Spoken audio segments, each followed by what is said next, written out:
Isaías capítulo 6, versículo número 1. Dice: en el año que murió el rey Uzías, vi yo al Señor sentado sobre un trono alto y sublime, y sus faldas llenaban el templo. Por encima de él había serafines, cada uno tenía 6 alas, con 2 cubrían sus rostros, con 2 cubrían sus pies, y con 2 volaban. Y el uno al otro daba voces diciendo: Santo, Santo, Santo, Jehová de los ejércitos. Toda la tierra está llena de su gloria. Y los quiciales de las puertas se estremecieron con la voz del que clamaba, y la casa se llenó de humo. Entonces dije: ay de mí, que soy muerto, porque siendo hombre inmundo de labios y habitando en medio de pueblo que tiene labios inmundos, han visto mis ojos al Rey, Jehová de los ejércitos. Y voló hacia mí uno de los serafines, teniendo en su mano un carbón encendido, tomado del altar con unas tenazas, y tocando con él sobre mi boca, dijo: he aquí que esto tocó tus labios, y es quitada tu culpa, y limpio tu pecado. Después oí la voz del Señor que decía: ¿a quién enviaré? ¿Y quién irá por nosotros? Entonces respondí yo: heme aquí, envíame a mí. Amén. Dios bendiga su palabra. Cierre sus ojos un momento. Padre, en el nombre de Jesucristo de Nazaret, yo declaro que tu palabra, Señor, será una semilla sembrada en cada corazón, que provocará, Señor, a los cambios que tu Espíritu quiere hacer en nosotros. Y declaro en el nombre de Jesucristo de Nazaret que después de tu palabra nunca más seremos los mismos. En el nombre de Jesucristo de Nazaret. Amén y amén. Aleluya. Gloria a Dios. Vamos a compartir un poquito en este pasaje. La semana pasada le estuve compartiendo acerca de Efesios 4, capítulo 4, acerca de los ministerios dentro de la iglesia y la importancia de congregarse, la importancia de entender que la iglesia es un medio que Dios utiliza no solamente para la salvación a través de Jesucristo, sino también es el medio donde usted se puede sentir arropado, donde usted puede ser capacitado para la obra del ministerio. Y yo quiero complementar hoy con este pasaje, porque Dios está interesado en que cada uno de nosotros cumplamos un propósito. O sea, tú no estás aquí en la iglesia ni aún en la vida por casualidad. Amén. Aunque te hayan dicho no te esperábamos y falló la pastilla o qué sé yo, tú no estás aquí por casualidad. Dios tiene un propósito para tu vida. El asunto es que tienes que descubrirlo. ¿Y cómo lo puedes descubrir? Primero, mediante el entendimiento que Dios te está llamando a hacer algo por su reino. Amén. La experiencia de Isaías es muy similar a muchos otros hombres bíblicos y seguramente de gente de nuestra generación. Él está viviendo en un tiempo, en una etapa donde hay una crisis. Había muerto el rey. Hasta el día de hoy, en cualquier lugar del mundo, si un presidente muere, suceden situaciones de crisis, de incertidumbre. No solamente cuando muere, cuando hay un cambio de gobierno, simple y sencillamente los mercados se contraen, la economía se detiene, porque quieren saber qué es lo que está pasando. En este caso, de pronto el rey muere. Así que nacionalmente, y eso incluye la iglesia, eso incluye el pueblo de Dios, de alguna manera hay una crisis. Pero déjame decirte algo muy importante. Dios habla y Dios llama en medio de las crisis. Cuando tú estás en una crisis, estás en el tiempo perfecto para escuchar la voz de Dios. Así que si estás pasando por algún momento difícil, levanta tu mano derecha y di: Señor, estoy listo para oír tu voz. Estoy listo no solo para oír tu voz, sino también para caminar en obediencia a tu palabra, en el nombre de Jesús.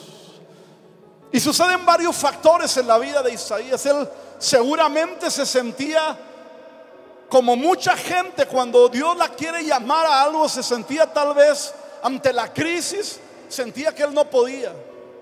Tal vez se sentía que no tenía la capacidad de hacerlo. Como mucha gente, a veces uno platica con la gente y dicen: no, es que yo todavía no estoy listo para servir al Señor. Pero Dios está interesado en que le sirvas. Dios está interesado en capacitarte para que le sirvas. Si has estado viviendo la vida cristiana sin servir al Señor, déjame decirte que te falta un eslabón que llenar, porque Dios te llamó con ese propósito. Cuando Jesús llamó a los 12, no los llamó solamente para hacer compañerismo y ser amigos. No los discipuló solamente para tener tiempo con ellos de convivencia, que es muy lindo, pero no es el eje central de la iglesia. El eje central, cuando alguien viene a Cristo, es servirle. Cuando tú vienes, te limpia, te lava, perdona tus pecados y hace tantas cosas en tu vida, trae cambios de mente, de corazón. Pero una vida restaurada no es para estar simplemente gozándose de ser hijo de Dios. ¿Alguien puede decir amén? Levanta tu mano, saca el dedo índice, toca el hombro de tu vecino y dile: creo que te están hablando. Amén. Ahora, si alguien te tocó en el hombro, tú tócaselo a él, dile: a ti también te están hablando. Amén. Ahora mire lo que ocurre en un momento de crisis. Isaías vio al Señor.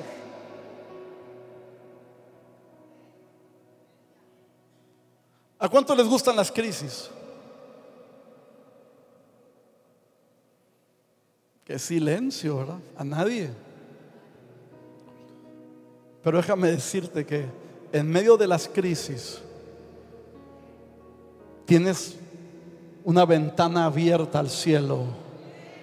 En medio de las crisis, Dios está listo para que voltees a verlo a Él, porque muchas veces las crisis son provocadas por nuestras decisiones equivocadas. Otras son provocadas por el Señor, porque a veces no hay otra manera en que volteemos a verlo a Él.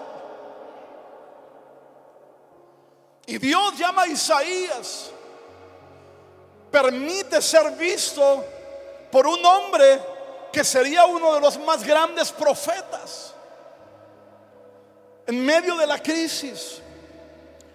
Pero no solamente ve al Señor, sino ve al Señor como cualquiera lo queremos ver en medio de una crisis, a un Dios sublime, majestuoso, poderoso, un Dios que se revela a tu vida en medio de tus crisis como alguien que puede sacarte adelante, como el único que puede levantarte en medio de la adversidad, como el único que puede fortalecerte, darte nueva fuerza, darle fuerza al que no tiene ninguna. Porque en las crisis nos debilitamos, ¿no es cierto? Pero cuando volteas a ver al Señor, el Señor te fortalece, te levanta y permite que le puedas ver en todo su esplendor. Por encima de Él había serafines. No quiero entrar en teologías que llamen la atención de la gente morbosa, porque hay gente morbosa que anda, oye, ¿de qué color eran los ojos que tenían los serafines? Eso.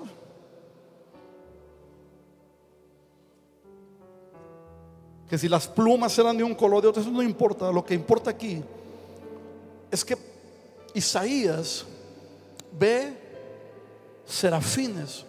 Cuando tú ves a los serafines en la Biblia, tú estás viendo siempre adoración genuina, adoración permanente a Dios.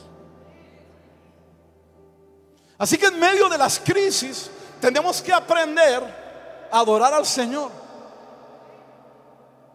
Tenemos que aprender a meternos en la adoración celestial, porque Isaías no vio la adoración de los hermanos, no vio la adoración del pueblo de Israel, vio serafines, estaba viendo la adoración celestial. Tenemos que aprender a meternos a la adoración celestial, aunque sea en medio de una crisis. Y aunque las crisis no nos gustan, las crisis nos dan forma. Las crisis no solamente nos permiten ver al Señor lo podemos ver en todo su esplendor, para que podamos ver las cosas que nosotros tenemos que cambiar. Amén. Así que Él está en un momento de la adoración celestial. Está viendo ahí a los serafines que daban voces diciendo: Santo, Santo, Santo, Jehová de los ejércitos, toda la tierra está llena de su gloria. Parece ser que cuando estamos en crisis al Señor le interesa como que anestesiarnos, porque cuando estamos tan conscientes de las crisis nos cuesta trabajo adorar.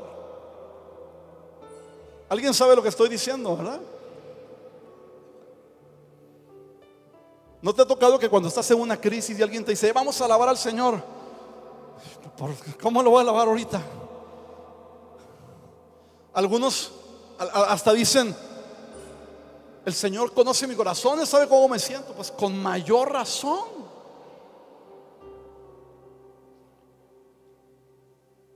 El tiempo de adoración genuina a Dios no debe tener ninguna barrera de emociones. Puedes estar triste, puedes estar angustiado, puedes estar en persecución, puedes estar alegre. Hay que adorar al Señor con todo tu corazón. Amén. Isaías estaba tan cerca de un llamado, pero para cada llamado Dios te mete a un proceso. Amén. Porque si no, los llamados no duran, son efímeros. Es en medio de las pruebas, de las crisis, donde Dios te pule, donde Dios te prepara para servirle. Es donde Dios se encarga de quitar todavía algunas pocas cosas que tenemos por ahí. Tal vez has caminado, has sido procesado, has sido pulido, pero de pronto hay cosas que el Señor dice: todavía me falta trabajar en ti algo, y te mete a un tiempo difícil. No rehuyas a los tiempos difíciles, porque es donde Dios habla con claridad a tu oído. Amén. Así que él estaba viendo la adoración celestial.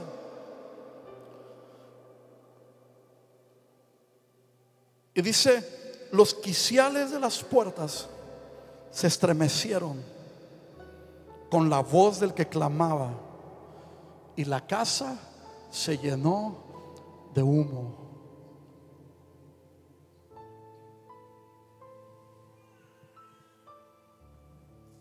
Cuando tú estás en una crisis y el Espíritu tiene un propósito para tu vida, Dios, en medio de la alabanza y de la adoración, en medio, no estoy hablando de cantar, estoy hablando de un estilo de vida, de adoración a Dios. En ese proceso, Dios remueve todos los cimientos. A veces remueve nuestros pensamientos, nuestras creencias, porque a veces nos acomodamos tanto en lo quienes somos, en que sabemos, pero a Dios le interesa remover todo lo que había, y las puertas se estremecieron. Porque para que la presencia del Señor entre a tu vida, tiene que haber una revolución en tu espíritu. Por eso David hace una declaración poderosa y dice: alzad, oh puertas, vuestras cabezas, y alzaos vosotras puertas eternas, y entrará el Rey de gloria. Yo declaro hoy que el Espíritu de Dios está removiendo los cimientos en tu corazón, en tu espíritu, en el nombre de Jesucristo de Nazaret. Y que esa gloria de Dios va a entrar, o está entrando desde ya, con poder y autoridad sobre tu vida. Porque al Señor le interesa que tú le sirvas con todo el corazón. Que los talentos que Dios ha puesto, que los talentos que Dios dará, los pongas a trabajar en el reino. Aleluya.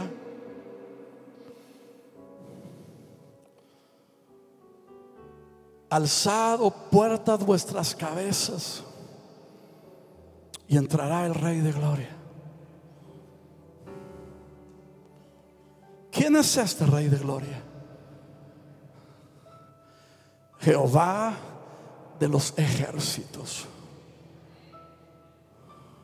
Jehová el fuerte y valiente.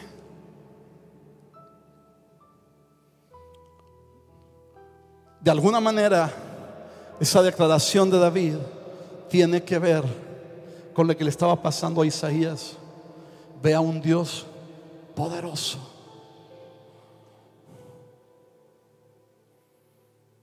La casa se llenó de la presencia de Dios. ¿Cuántos anhelan la presencia de Dios?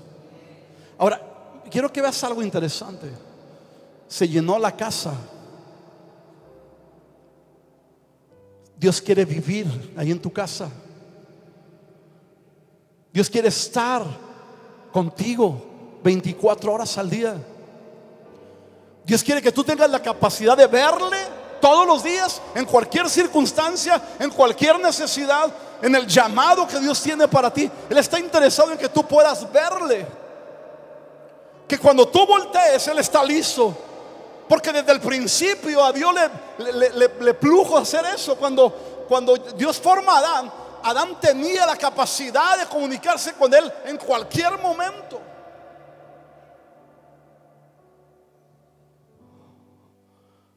A Dios le interesa vivir en ti, vivir en tu casa. Amén. Y entonces Él hace una tremenda declaración y dice: ay de mí, versículo 5, que soy muerto, porque siendo hombre inmundo de labios y habitando en medio de un pueblo que tiene labios inmundos, han visto mis ojos al Rey. Un hombre que tiene un llamado, pero que él reconoce tener un problema en sus labios. Cuando tú ves la gloria de Dios, cuando nosotros vemos la gloria de Dios, a Dios le interesa que podamos verlo para ver nuestra condición, y ante su gloria, ante su majestad, ver las cosas que necesitamos cambiar.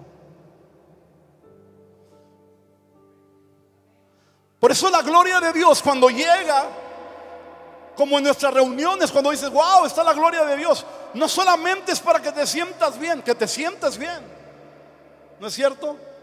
Te sientes alegre, te sientes pleno. Pero la gloria de Dios desciende para que podamos ver la santidad de Dios y decir: Dios, cambia todas las cosas que estorban. Yo necesito vivir en santidad. Cuando te propones a vivir en santidad, no hay espacio, no hay lugar para ningún detalle, porque anhelas honrar a aquel que te salvó, aquel que te llamó, aquel que te trajo de tinieblas a su luz admirable. Aleluya. Y él evidencia un problema. No solamente un problema personal, porque dice: han visto mis ojos al Rey a pesar de tener labios inmundos y habitar, ¿en dónde? En medio de un pueblo que tiene labios inmundos. O sea, hay gente que no solamente ellos, sino también con los que te juntas.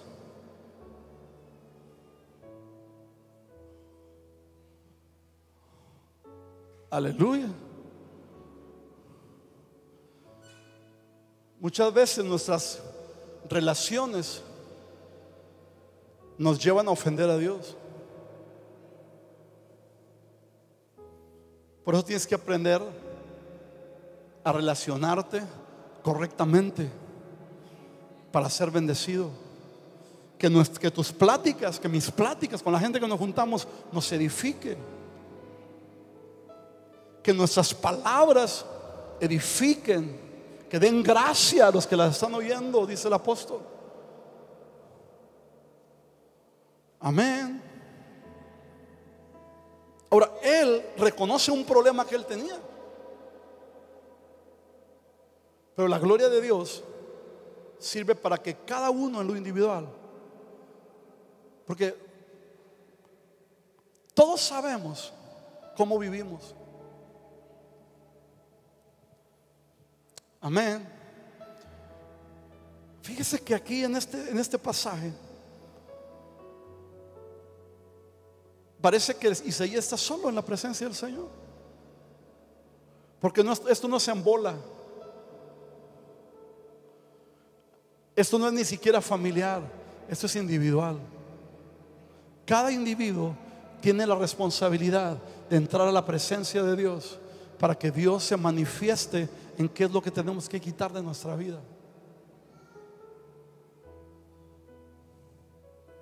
No vino alguien y dijo: es que tienes que quitar esto de tu vida. Simplemente la gloria de Dios le hizo ver en qué estaba fallando. ¿No te ha pasado que cuando tú estás más mal en alguna cosa y estás frente a la persona que sabe que estás mal, como que te sientes incómodo de estar ahí? ¿No te ha pasado eso? Cuando tal vez debiste haber hecho alguna cosa y no la hiciste, se te pidió algo y no lo hiciste, y cuando ves a la persona como que titubeas un poco, porque sabes que estás mal. A mí me da risa porque cuando la gente trae ropa de color morado, bromeando, yo les digo: hey, llegaste tarde en alguna reunión o algo. Invariablemente la gente me dice: ay, pastor, es que el tráfico, y se ponen todos incómodos. Y yo le digo: no, llegaste tarde porque vienes de morado. Pero ¿sabe algo? Cuando nos sentimos incómodos en la presencia de Dios, es porque hay algo que Dios quiere cambiar en nuestra vida. Pero para que Dios lo cambie, tú tienes que tomar la decisión de salir de alguna cosa, de algo que tú sabes que te incomoda en la presencia de Dios. Porque para estar en la presencia de Dios se necesita vivir en santidad. Se necesita caminar en santidad. Ya basta de enseñanzas baratas donde la gente puede hacer lo que le pegue la gana. La palabra establece que sin santidad nadie verá al Señor. Nadie tiene licencia para pecar bajo alguna doctrina equivocada o bajo alguna teología barata. Por eso la palabra también establece: ocupaos de vuestra salvación con temor y temblor. Esto no es un asunto de vivir de apariencias. Dios conoce los corazones. Y cuando su gloria viene, su gloria es para que puedas ver y decir: yo necesito cambiar. Note por favor que nadie le dobló el brazo a Isaías para confesar su pecado.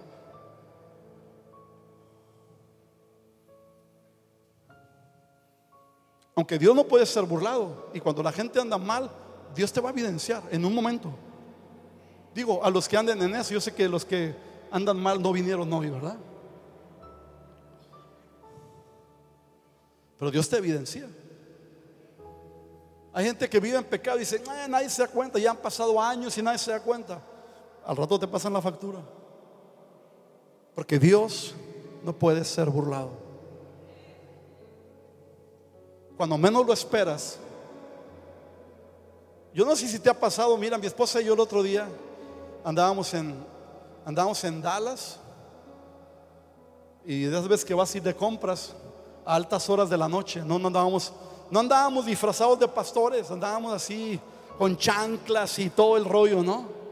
Porque los pastores también vestimos así de pronto, ¿no es cierto, pastores?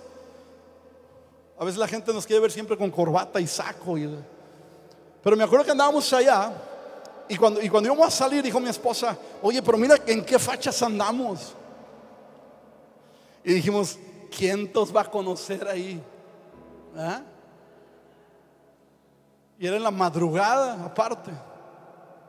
Y llegamos ahí a Walmart y vamos entrando con el carrito. Y una persona se acerca, ustedes son los pastores de Monterrey, ustedes son los que hacen el Congreso de Mujeres de Valor. Trágame tierra, ¿verdad? Así pasa con el pecado. A veces pensamos que nadie se va a dar cuenta, pero Dios no puede ser burlado.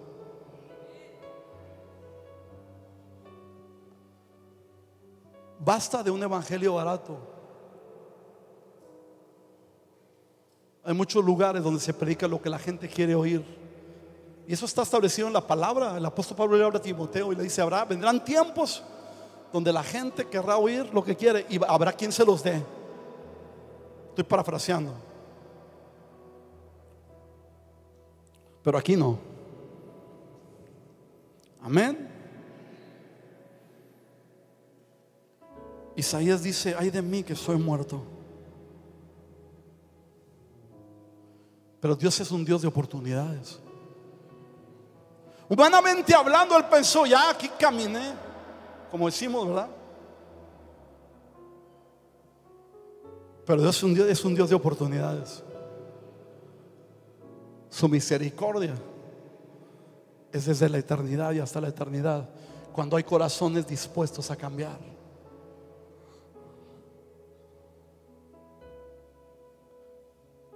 Ahora fíjese que él confesó su pecado. Hay gente que prefiere encubrir su pecado, y si tú encubres tu pecado, ¿se acuerda de la historia de David cuando peca con Betsabé? ¿David sabía que había pecado? Sí.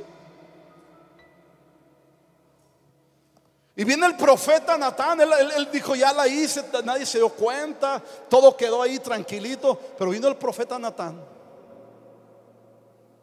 y como decimos acá, le puso un 4. ¿No es cierto? Le contó una historia y David se enojó y dijo, ese hombre es digno de muerte. Sabía su pecado.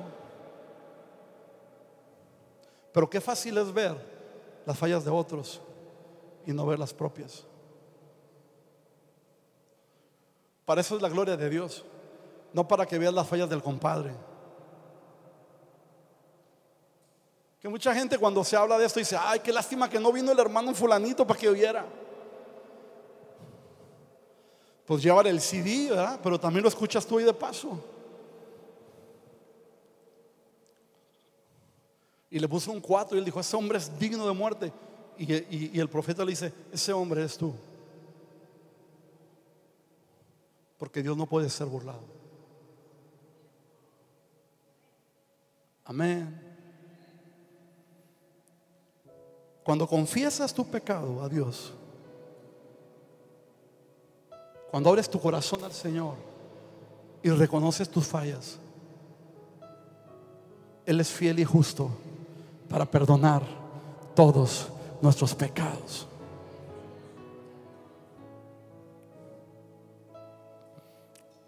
Entonces cuando Él declara, dice, voló hacia mí uno de los serafines, teniendo en su mano un carbón encendido, tomado del altar con unas tenazas.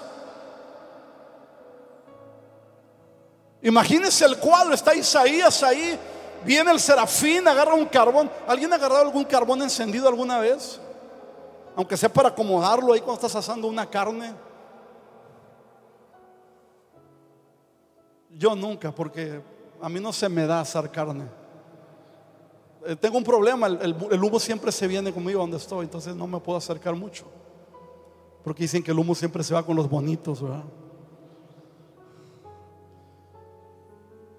Pero yo he visto gente que pronto está acomodando el carbón y ya están prendidos y no lo puede tocar casi ni un segundo porque te quema. Y viene el serafín con un carbón encendido y está Isaías viendo el cuadro y el serafín viene hacia él con el carbón encendido. Porque cuando tú confiesas tu pecado, Dios permite que tu corazón se abra para que sea sellado por el Espíritu de Dios, y no solamente sea tu propia convicción, sino sea la convicción del Espíritu en ti, para que tú tengas la capacidad y la fortaleza de levantarte de en medio de cualquier situación en la que estás ofendiendo a Dios. No para que te veas mal, no para que solamente te sientas mal, porque hay gente que se siente mal pero no cambia. Pero cuando te sella el Espíritu de Dios, entonces viene la convicción de cambios.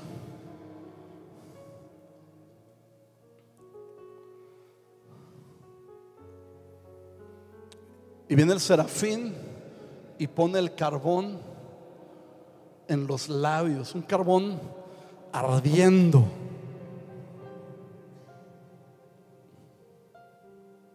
Isaías ni las manos metió,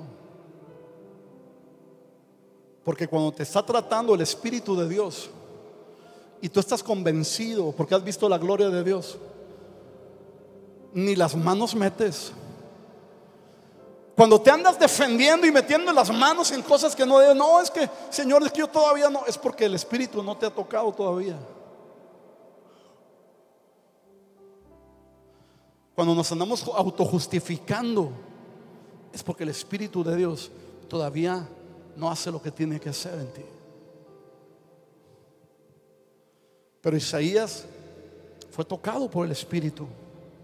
El carbón encendido representa el fuego del Espíritu de Dios, que puede quemar, que puede consumir cualquier cosa que tiene que ser cambiada en nuestra vida.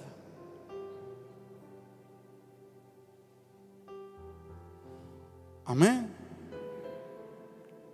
Y cuando el serafín tocó sus labios,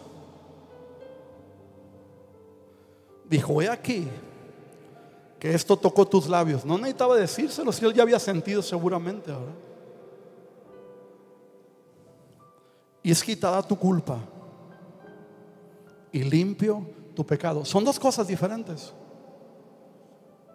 Hay gente que el Señor ha perdonado su pecado, pero que todavía traen un sentido de culpabilidad, y pasan años a veces, y no es sino hasta que viene el Espíritu Santo y te revela directamente, o a través de un siervo, o a través de alguien, y te dice: hey, ya deja de culparte a ti mismo por lo que eras o por lo que hacías antes. Porque un hombre como Isaías, que iba a servir al Señor, no solamente tenía que ser moldeado y quitar las cosas que estorbaban, sino también tenía que quitar su pecado. Hay gente cristiana que se siente que no vale nada por su vida pasada, que siente que no puede servir a Dios por su vida pasada. Y la palabra dice que nuestros pecados el Señor los echó a lo más profundo de la mar, y nunca más se acordará de ellos.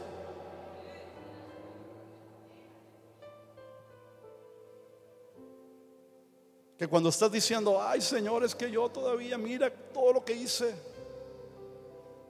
y el Señor dice: ¿de qué me estás hablando? Acuérdate, Señor, que yo andaba así. ¿De qué me estás hablando? Yo no me acuerdo. Dios no se acuerda.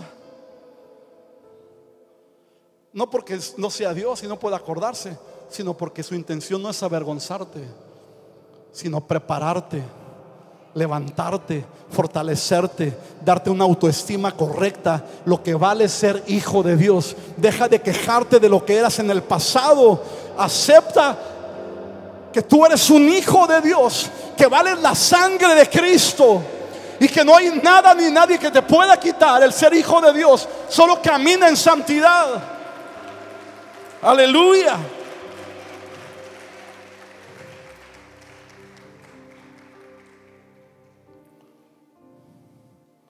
Yo recuerdo hace muchos años nos enseñaban así, ¿verdad? Decía, usando palabras bíblicas sin un contexto correcto. Y cuando alguien quería decir algo, es que somos como trapos de inmundicia. Y por muchos años nosotros lo creímos, hasta que un día el Señor nos reveló, ¿verdad?, a través de un siervo, y dijo: ¿cómo que eres trapo de inmundicia? Si vales mi sangre. Entonces que mi sangre no vale. Y usaban versículos aislados, sin contexto, y decían: es que nadie debe tener un concepto más alto de sí que el que debe tener. Pero no dice que te tiras al piso. Yo tengo una dignidad. Tú tienes una dignidad. Eres hijo de Dios. Vales la sangre de Cristo. Por tu vida se pagó un precio muy alto. Así que deja de tirarte al piso y cree lo que eres.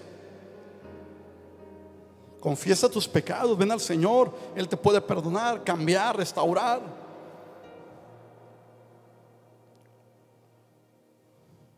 Y después de eso,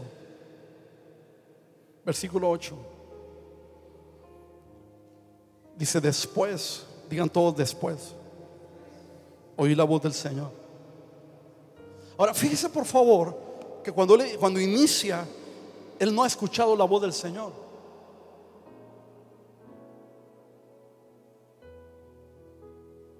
Él vio la adoración celestial. Él vio su condición. Vio que la casa se llenó de humo. O sea, sabían que el humo era la presencia, la gloria de Dios. Pero la palabra dice que Dios habita en la santidad. Y no fue sino hasta que él confesó su pecado, fue sellado por ese carbón encendido que representa el Espíritu de Dios en la vida de las personas. Pero eso dice: y después. Hay gente que quiere oír la voz de Dios, pero no quiere pagar un precio, pero no quieren vivir en santidad. Quieren servir a Dios, pero no quieren quitar sus malos hábitos.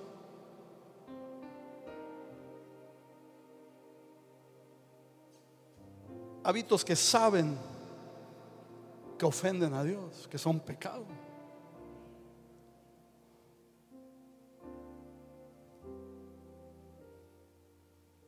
No podemos engañarnos. A Dios no se le puede servir viviendo en pecado. Dios quiere que le sirvas, sí, en santidad.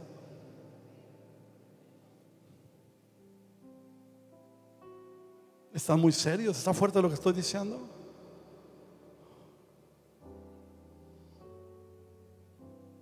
Como quiera te lo tengo que decir.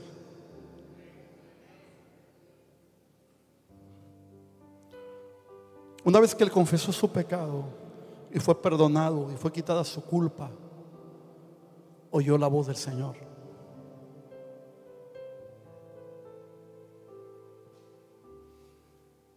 Y esa voz del Señor decía: ¿a quién enviaré?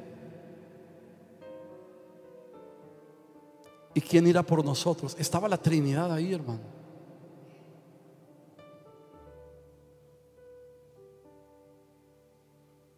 Ahora, fíjese, ¿quién estaba ahí?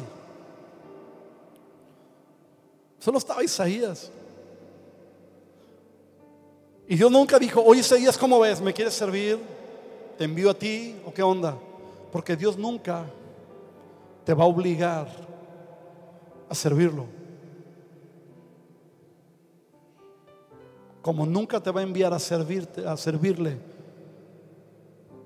sin prepararte y sin meterte al proceso de que tu pecado sea quemado por el Espíritu de Dios. Sutilmente, Dios es sutil a veces. ¿A quién enviaré? Y no había nadie más, nomás estaba Isaías.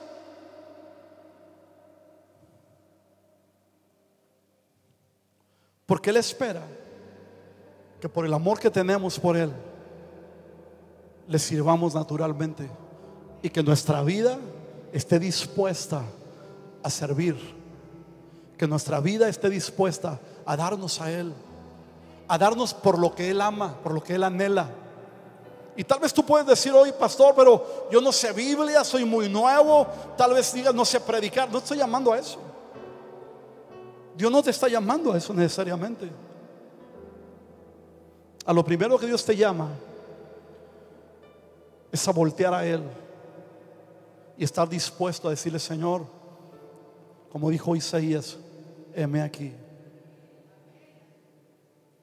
Y dejarte pasar por el proceso donde tu pecado es perdonado cuando es confesado.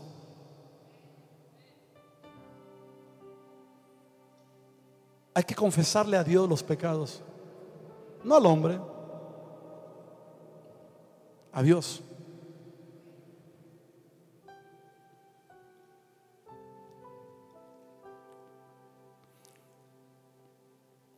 Si quieres poner tu vida al servicio del Señor,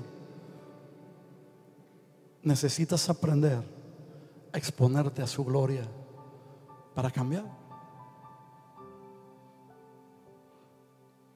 y estar dispuesto a que Él le dé uso a tu vida.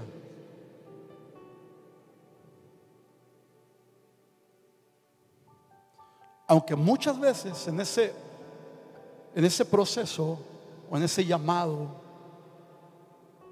Dios te pide dejar cosas. Solo que te tengo buenas noticias: cuando Dios te pide dejar cosas, es porque Dios te va a bendecir más. Dios nunca te va a quitar cosas. El que quita cosas es el enemigo. Cuando Dios dice: esto se tiene que quitar, es porque a lo mejor estás amando más eso que su presencia. Y en ese momento Él cambia tu corazón y te prepara para servirlo, y luego te restituye. Y cuando hablas de restitución, te da mucho más de lo que tú tenías, porque así es Dios. Dios es bueno, Dios es amoroso, Dios es misericordioso. Y le dice: ¿a quién enviaré? ¿Y quién irá por nosotros? Y Él dice: yo respondí: heme aquí, envíame a mí.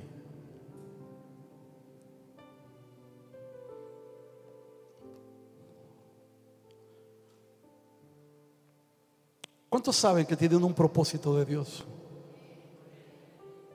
¿De verdad? Ponte de pie, por favor.